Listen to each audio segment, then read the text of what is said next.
저는 그날 인천공항에서 믿을 수 없는 광경을 목격했습니다. 에이펙 폐막식이 끝난 지 열흘도 더 지났어요. 각국 정상들은 이미 귀국했고 경주의 회의장은 텅 비었죠.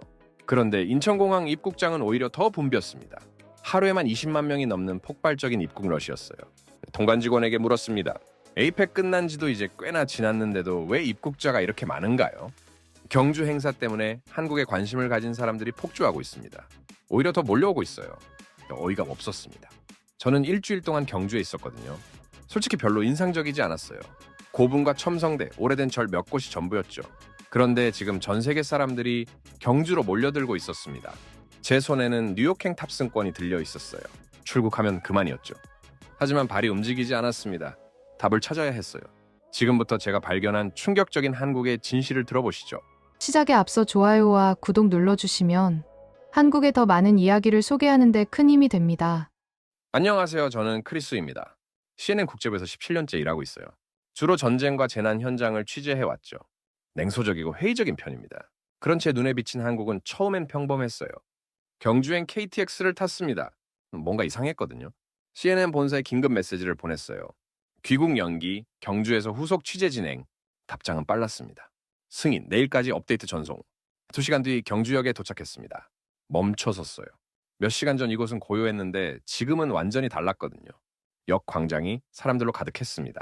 캐리어를 끄는 외국인 관광객들, 지도를 펼쳐든 가족들, 셀카봉을 든 젊은이들이 모두 웃고 있었어요.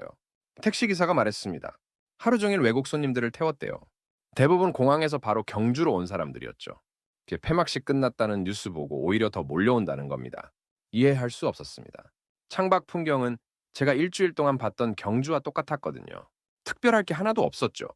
저녁 무렵 봄은 관광단지 쪽으로 걸어갔습니다. 그때 저 멀리 무언가 반짝이는 게 보였어요. 운전석이 없는 버스였습니다. 자율주행 셔틀이었죠. 행사는 끝났는데 시스템은 계속 돌아가고 있었어요. 여전히 회의적이었습니다. 며칠 지나면 식을 거라고 생각했죠. 하지만 제 안에서 뭔가 금이 가기 시작했습니다. 다음 날 아침 호텔 로비에서 우연히 들은 대화가 모든 걸 바꿔놓았습니다. 일본 기업인 2명이 이야기하고 있었어요. 바다 위가 정말 놀라웠다는 내용이었죠. 바다 위라니요? 경주 근처에 바다는 없었는데요. 그들은 포항에 크루즈 2척이 정박해 있었다고 했습니다. 5성급 호텔보다 훨씬 좋았다고요. 로비 안내 데스크 직원에게 물었습니다. 정상회의 기간 동안 경제인들의 숙소로 사용됐대요. 영일만한 게 2척이 정박했었다고요. 내일 출항한다는 말에 바로 택시를 불렀습니다. 포항 영일만항까지 40분이 걸렸어요. 항구에 도착하기 전부터 규모가 느껴졌습니다. 거대한 컨테이너 크레인들이 줄지어 서 있었고 그 너머로 2척의 거대한 크루즈가 보였어요. 흰색 선체가 햇살을 받아 빛나고 있었죠. 국제 여객 터미널 직원이 설명을 시작했습니다. 크루즈 2척이 10월 28일에 입항했대요. 피아노랜드호와 이스턴 비너스호, 합치면 1,100명을 수용할 수 있는 규모였죠. 경주는 작은 도시라 호텔이 부족했답니다.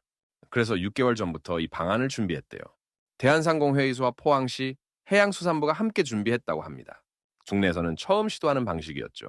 셔틀버스만 40대가 넘었답니다. 1시간에 한 번씩 왕복했고 경주 행사장까지 논스톱으로 운행했대요.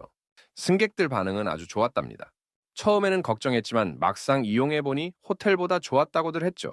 제 손이 떨리고 있었습니다. 흥분 때문이었어요. 이건 단순한 임시 방편이 아니었습니다. 완벽하게 설계된 시스템이었던 거예요. 항만 관계자가 다가와 직접 안내해주겠다고 나섰습니다. 그를 따라 부두로 걸어갔어요. 그리고 처음으로 크루즈 2척을 제대로 봤습니다. 압도적이었습니다. 피아노랜드호는 7만 톤급이었는데 길이가 260m는 돼 보였어요. 축구장 3개를 이어놓은 크기였죠. 50개 객실의 창문들이 반짝이고 있었습니다. 관계자가 이야기를 시작했습니다. 왜 한국이 이런 방식을 선택했는지 말이죠. 경주는 인구 25만의 소도시였어요. 특급 호텔이라고 해봐야 대여섯 곳에 불과했죠. 2만 명이 넘는 정상회의 참가자를 수용할 수 없었습니다. 임시 숙소를 짓는 방안도 나왔답니다. 하지만 비용이 수천억 원이 들고 시간도 2년은 걸렸죠. 무엇보다 행사 끝나면 쓸모없는 건물만 남는다는 게 문제였어요. 그때 누군가 크루즈 아이디어를 냈답니다.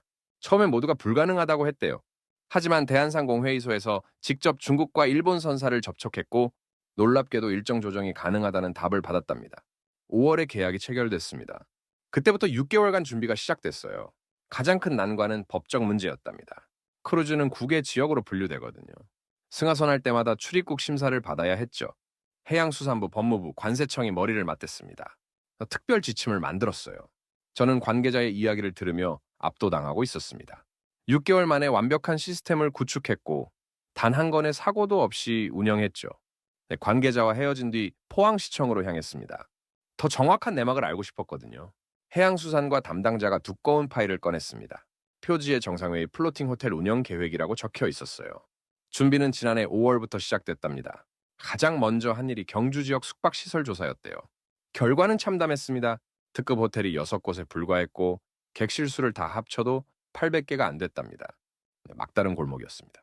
그러던 어느 날 해양수산부 관계자 한 명이 크루즈를 활용하면 어떻겠느냐고 제안했대요. 놀랍게도 긍정적인 답변이 왔답니다. 중국 선사가 운영하는 피아노랜드호가 가능하다고 했어요. 한국 선사인 두원 크루즈 페리에서도 손을 들었답니다.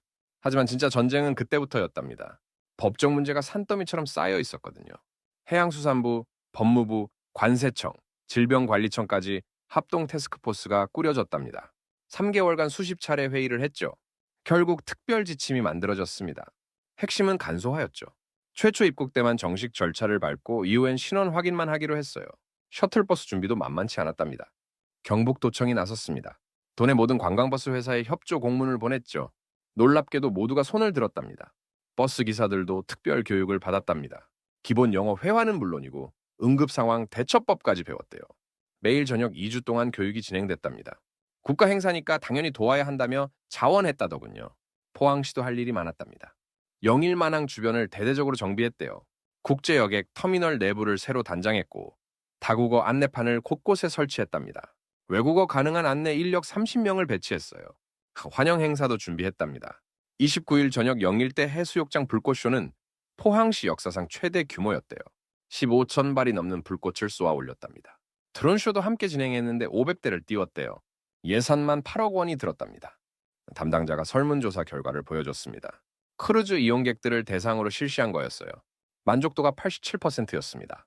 시설 만족도는 91%, 서비스 만족도는 89%였죠. 자유의견란이 가장 인상적이었습니다. 한 일본 기업인은 한국의 창의성에 감탄했다고, 불가능을 가능으로 만드는 힘을 봤다고 썼습니다. 중국 기업인은 한국이 진정한 선진국이라는 걸 확인했다고 적었어요. 담당자가 마지막으로 한 말이 가슴에 꽂혔습니다. 이번 경험이 앞으로도 활용될 거라고 했어요. 포항시는 영일만항을 국제 크루즈 기항지로 발전시킬 계획이랍니다. 5일간의 실험이 포항의 미래를 바꿔놓은 거였죠. 저는 자료를 넘기며 압도당하고 있었습니다. 6개월 만에 이 모든 걸 준비했다는 게 믿기지 않았거든요. 수십 개 기관이 협력했고 수백 명이 땀 흘렸습니다. 법을 새로 만들고 시스템을 구축하고 사람을 교육했죠. 시청을 나와 다시 연길만항구로 돌아왔습니다. 크루즈 승객들을 직접 만나보고 싶었거든요. 1시간쯤 지났을까요? 캐리어를 끄는 일본인 2명이 눈에 들어왔어요. 50대 정장 차림이었는데 다가가 말을 걸었습니다. 도쿄에서 왔다며 이스턴 비너스회 5일간 묵었다고 했어요. 무역회사 임원들로 정상회의 경제인 행사에 참석했답니다. 처음엔 불안했답니다. 바다 위에서 5일을 지낸다는 게 걱정됐대요. 하지만 승선하자마자 생각이 바뀌었답니다. 객실이 25제곱미터 정도 됐는데 5성급 호텔 수준이었대요. 킹사이즈 침대에 소파까지 있었고 창문을 열면 바다가 한눈에 들어왔답니다. 식사가 특히 인상적이었답니다. 뷔페 레스토랑과 정식 레스토랑 2곳이 있었는데 음식 종류가 놀라울 정도로 다양했대요. 한식, 중식, 일식, 양식은 물론이고 할랄 음식까지 준비되어 있었답니다. 무엇보다 식재료가 신선했대요. 매일 아침 포항 수협에서 공수해온 해산물이었답니다. 이동은 전혀 불편하지 않았답니다. 매일 아침 7시에 셔틀버스가 출발했는데 정시운행이 완벽했대요. 한 번도 지각한 적이 없었답니다. 40분이면 경주 행사장에 도착했는데 버스 안에서 간단한 조식도 제공됐답니다. 출입국 수속도 간단했답니다. 첫날 제대로 심사를 받은 뒤로는 거의 확인만 하고 통과시켜줬대요. 매번 줄 서서 기다릴 필요가 없었답니다. 그런데 가장 감동적이었던 건 따로 있었답니다. 한 명이 이야기를 시작했어요. 셋째 날 아침이었답니다. 술을 좀 마셔서 아침에 일어나지 못했고 역없이 버스를 놓쳤대요. 당황해서 터미널로 뛰어갔답니다. 다음 버스는 8시였는데 그럼 회의에 늦을 판이었대요. 터미널 직원에게 도움을 요청했더니 누군가에게 전화를 걸었죠. 5분 후 승용차 한 대가 도착했답니다. 포항시청 공무원이었어요. 마침 일찍 출근하던 길이었는데 급히 돌아온 거였답니다. 그 공무원이 직접 경주까지 태워줬대요. 비용도 받지 않았답니다. 회의에 늦으면 안 되니까 도와주고 싶었다고 했답니다. 차 안에서 간단한 영어로 대화를 나눴는데 진심이 느껴졌대요. 회의장에 도착하니 정확히 9시였답니다. 늦지 않았대요. 다른 한 명도 비슷한 경험을 했답니다. 넷째 날 저녁이었는데 크루즈로 돌아가는 길에 기념품을 사고 싶었답니다. 하지만 어디로 가야 할지 몰랐대요. 셔틀버스 기사에게 물었더니 다른 승객들에게 양해를 구한 뒤 죽도 시장으로 들렀답니다. 정규 루트가 아니었지만 특별히 들러준 거였답니다. 시장은 활기가 넘쳤답니다. 신선한 해산물과 건어물, 과일과 채소가 가득했대요. 기사가 추천해준 가게에서 마른 오징어와 김을 샀는데 가게의 주인이 덤까지 챙겨줬답니다. 외국인이라고 바가지 씌우지 않고 정직하게 장사하더랍니다. 이런 작은 경험들이 쌓이면서 한국에 대한 인상이 완전히 바뀌었답니다. 시스템도 완벽했지만 그 안에 사람의 온기가 있었대요. 일본은 시스템이 완벽하지만 융통성이 없답니다. 규칙에서 벗어나는 걸 허용하지 않죠. 하지만 한국은 달랐대요. 시스템도 있고 규칙도 있지만 사람을 먼저 생각했답니다.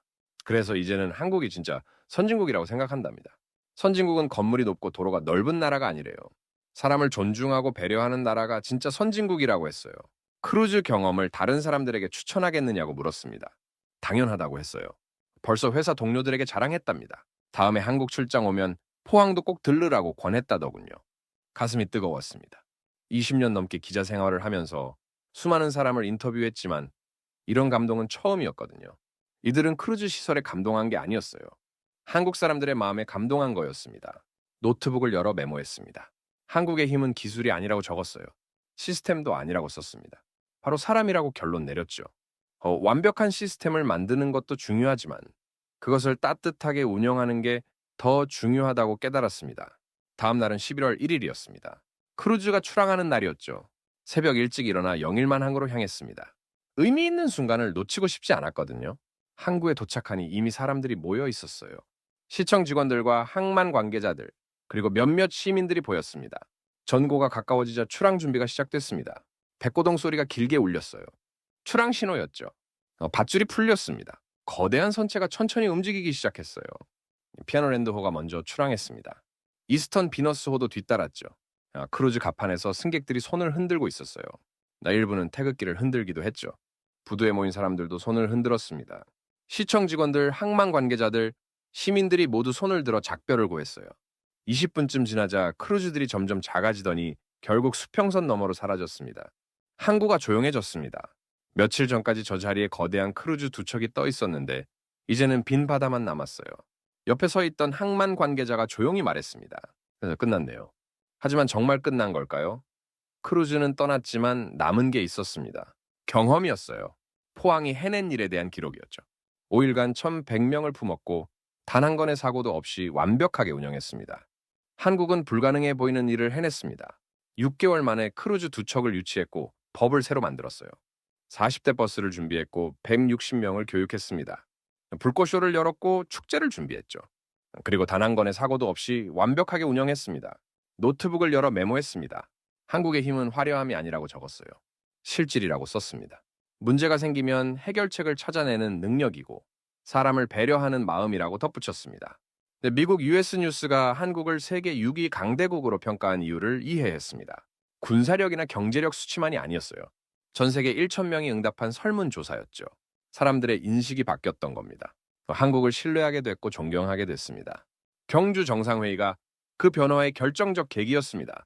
프랑스 7위, 일본 8위를 제쳤어요. 단순히 경제 규모나 기술력 때문이 아니었습니다. 위기를 기회로 만드는 창의성, 사람을 배려하는 따뜻함, 완벽하게 실행하는 능력을 세계가 목격했기 때문이었죠.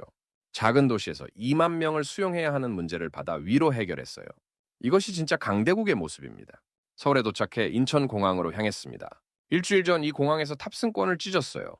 경주로 돌아가기 위해서였죠. 그때 저는 뭔가 놓친 게 있다고 느꼈거든요. 인제 알았습니다. 제가 놓쳤던 게 뭔지요. 한국의 진짜 모습이었습니다. 화려한 외관 뒤에 숨겨진 실질이었어요. 보이지 않는 곳에서 작동하는 완벽한 시스템이었습니다. 사람을 배려하는 따뜻한 마음이었죠. 비행기에 올라 창가 자리에 앉았어요. 노트북을 열어 본사로 보낼 최종 리포트를 작성하기 시작했습니다. 제목을 정했습니다. 바다 위 호텔, 한국이 세계에 보여준 창의성과 실행력. 마지막 문단을 적었습니다. 한국은 미국 US 뉴스 선정 세계 6위 강대국입니다. 프랑스 7위, 일본 8위를 제쳤죠. 이 순위는 전 세계 1,000명의 설문조사 결과였습니다. 사람들의 인식이 바뀐 겁니다.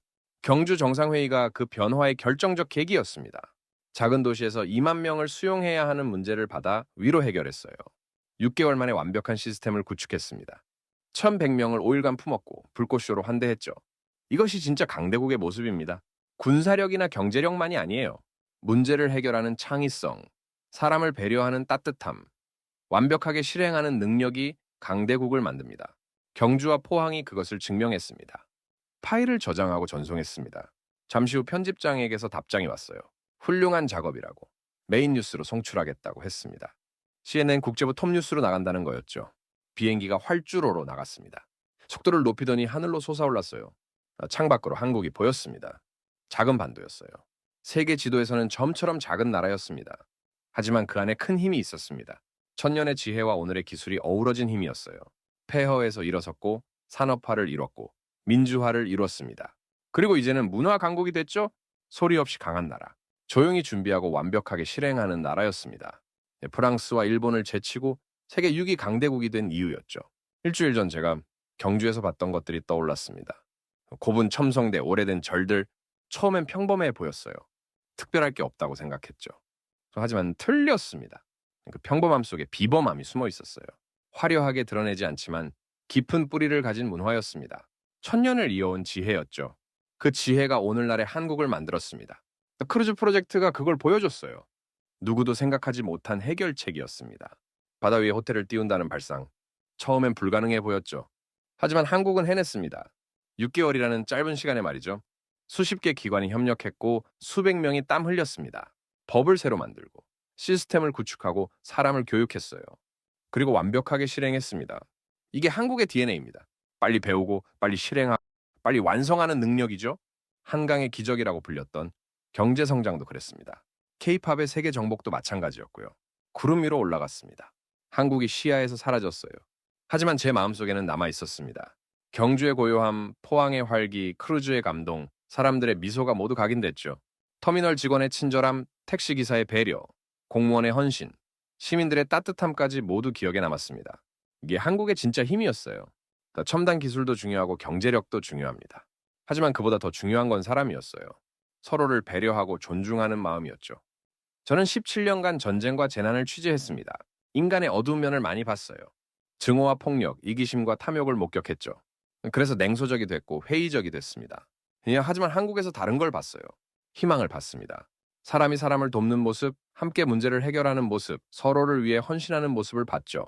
7시 버스를 놓친 일본 기업인을 위해 급히 돌아온 공무원, 기념품을 사고 싶어 하는 외국인을 위해 루트를 바꾼 버스 기사, 외국인에게 덤을 챙겨준 시장 상인, 이 모든 게 마음에서 나온 행동이었습니다. 이제 시스템과 규칙도 중요하지만 그것을 운영하는 건 결국 사람입니다. 한국은 그걸 이해하고 있었어요. 완벽한 시스템을 만들면서도 사람을 잊지 않았죠. 눈을 감았습니다. 긴 여정이었지만 값진 경험이었어요. 좋은 이야기를 취재했습니다. 세계에 전할 가치가 있는 이야기였죠. 제 기사가 나가면 사람들이 한국을 다시 보게 될 겁니다. 단순히 경제 강국이나 기술 강국이 아니라 진짜 선진국으로 말이죠. 사람을 존중하고 배려하는 나라로요.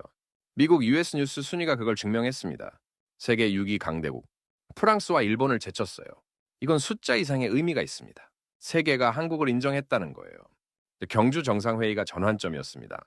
세계의 리더들이 한국에 모였고 한국의 진짜 모습을 봤죠. 화려하지 않지만 실속 있는 모습, 말은 적지만 행동하는 모습, 문제를 창의적으로 해결하는 모습을 봤습니다. 그리고 그 소문이 퍼졌어요. 인천공항에 하루 21만 명이 몰려든 이유입니다. 사람들이 한국을 보고 싶어 했던 거예요. 직접 경험하고 싶어 했죠. 저도 그중 하나였습니다. 처음엔 회의적이었어요. 편견도 있었고요. 하지만 한국이 저를 바꿔놓았습니다. 제 눈을 뜨게 했고 제 마음을 움직였어요.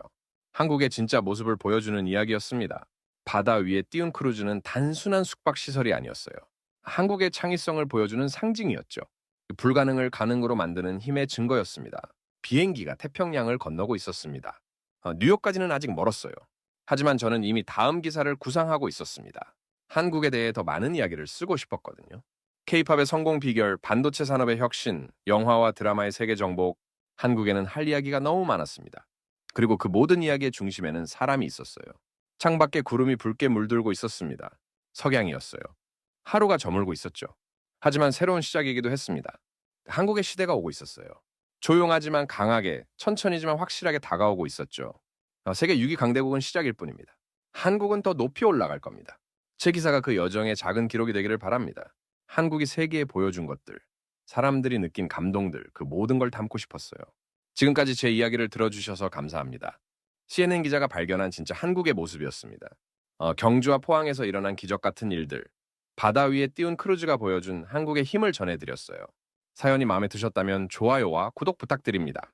여러분의 응원이 더 좋은 이야기를 찾아 나서는 힘이 됩니다. 다음에 또 흥미로운 한국 이야기로 찾아뵙겠습니다. 시청해 주셔서 감사합니다.